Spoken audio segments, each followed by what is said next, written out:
Hello दोस्तों, आप सभी को गुड मॉर्निंग। और कैसे हो आप सब। और मैं यहाँ बाहर जाई हूँ मार्केट, क्योंकि मुझे नारियल पानी पीना था, इसलिए मैं बाहर आई हूँ।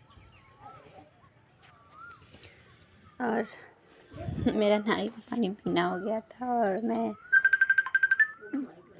वीडियो नहीं कर पाई थी, भूल गई थी उस टाइम में। उसके बाद आ गई थी यहाँ चिकन की दुकान पे चिकन लेने। हस्बैंड चिकन ले रहे थे और मैं इधर साइड में खड़ी थी। और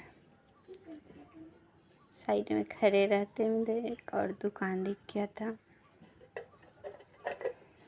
वो था आधार कार्ड। हाँ, आधार कार्ड सुधरवाना था हमको, कुछ गलत हो गया था, उसको सही करवाना था। तो चलो मैं उसमें गई।